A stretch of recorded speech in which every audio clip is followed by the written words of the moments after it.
Hi everybody, welcome to a new video. Today we're gonna show you how to bypass a car fuse. We're gonna be using a Chevy Spark here for demonstration. So now we have two types of fuses. You see, there's sometimes in the fuse box there are two fuse boxes.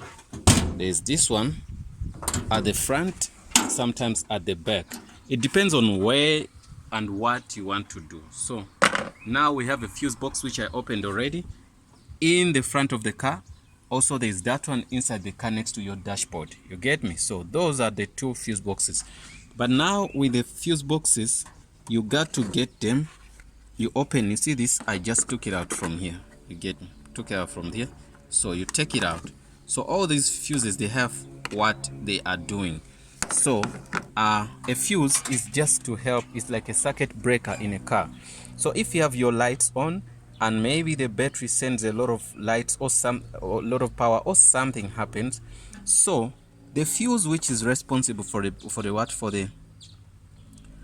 lights will blow up, the wire will melt. I'm gonna show you the wire here. See that small wire, the one which is like a S or a V or a W. It will break inside there. You see that part. Once it breaks, it simply means it has broken, detached this side to this side, so your lights are not going to burn. So the fuse protects that. You get me?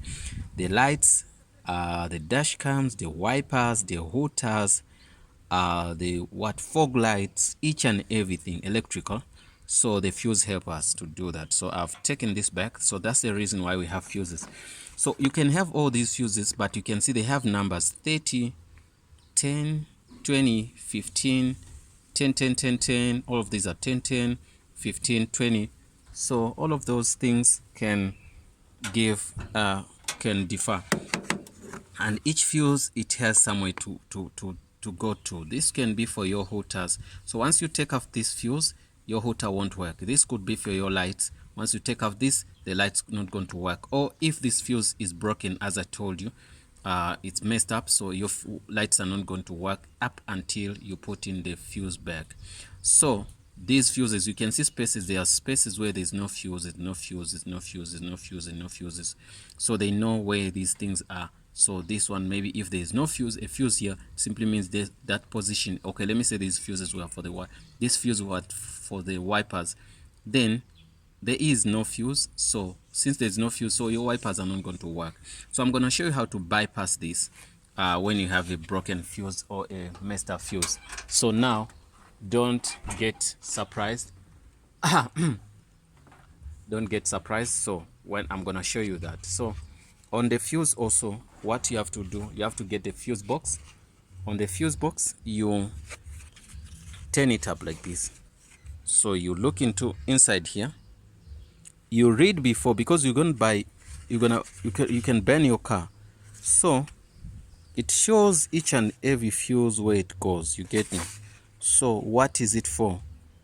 You can see horn. This one is your, okay. You can see the 20A is your horn. Then we get the one for headlamps, which the headlights, 20A headlights. 10A is for your horn, okay. Then headlights. Then we have your front fog lights. The fog lights are 15A. Then we have spare. This is spare, 15A. So whenever you find the 15A, just know that those are spare. It's a spare word. So which means you can take out that and replace it with another 15A. Or if there's one fuse which is messed up, but they have to be with the same number. You understand? That's the difference. So also here we have 10A, 10A, 10A, 10A, 10A, 10A, a lot of them. So in most cases, they always give you some extra fuses to use. You get me? So now what are we going to do? Also there are these big ones, which we're not going to touch. So now what we're going to do, we're going to close this. I'm going to take you to the inside the car, where we're going to find the other fuses we're going to work with. Okay, so you put it nicely, then you're done. So that is the front fuse part. So the fuse we want to bypass is not the same there. So what I'm gonna do, I'm gonna give it to you right now. Let me come. Okay, so when you go in the car inside here, you can see, I guess you can see there. I don't think you can see it. Okay, I'm gonna touch this fuse box so that people can see where it's a tight place, but it depends on the car, which car you're using. Okay, you can now, I believe now you can see the fuse box. Yeah, that's the fuse box. You can see a lot of fuses here. You can see them here. So I'm gonna take out one here. I'm gonna take out one. In the first place I took out one. So now you can see this fuse, it's blown up.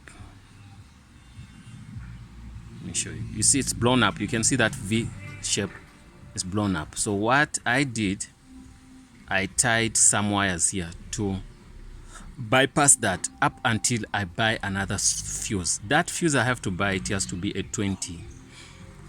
You get me? So if I don't buy that and anything happens, it simply means my all lights, whatever, they're gonna blow up. But this one gonna help me temporarily. It can work as long as you want, but once you have an electrical issue, you're gonna get into trouble. You get me? So it's not advisable. It's something like emergency measurements. So I can use this, maybe I'm on the road at night, then the fuse blown up, then my lights are not working. Then what will happen?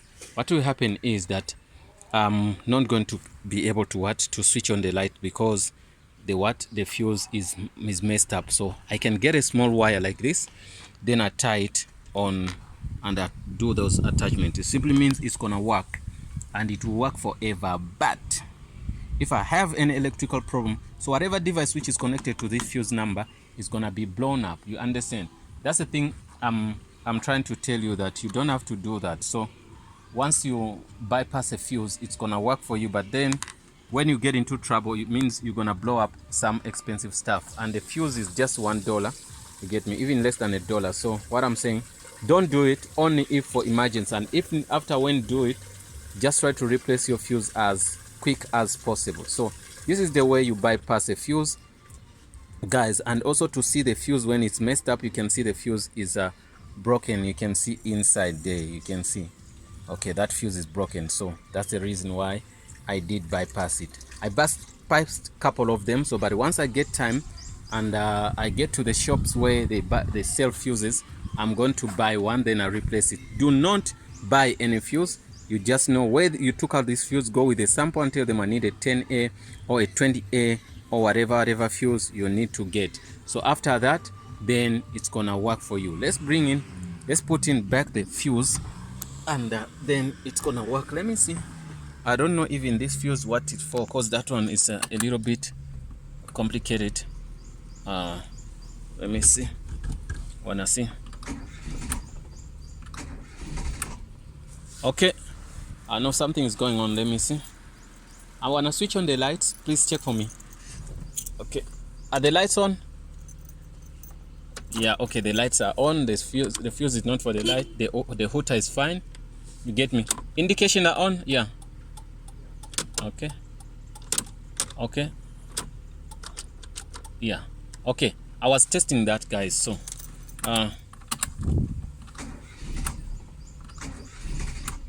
there's something going on here. Why the car is not starting anymore? Because I took off the fuse. So I'm gonna put back the fuse. So I took out that fuse. So maybe it's for ignition or something like that. So I'm gonna go back, see my fuse port where it was, and I put it back there.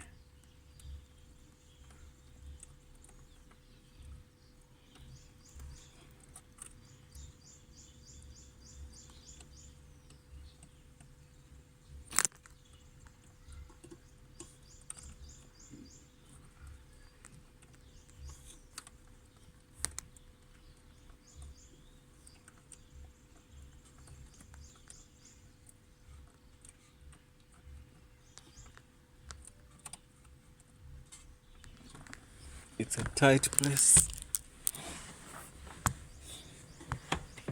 I really have to see where I'm putting the fuse, not just to put it in. Yes, I put it in there. Okay, done with that. Let me see. Now the car starts. You can see that I took out the fuse. It was for ignition, something which I didn't know. Now everything is working, you understand? So once that fuse is out, so there's something which is not going to work if you didn't read on the manual for the fuse. Thanks for watching, guys. See you in the next video, and don't forget to subscribe. We worked on a Chevy, but each and every car, most of them, they have fuses and they work the same way. Thanks for watching, and see you in the next video.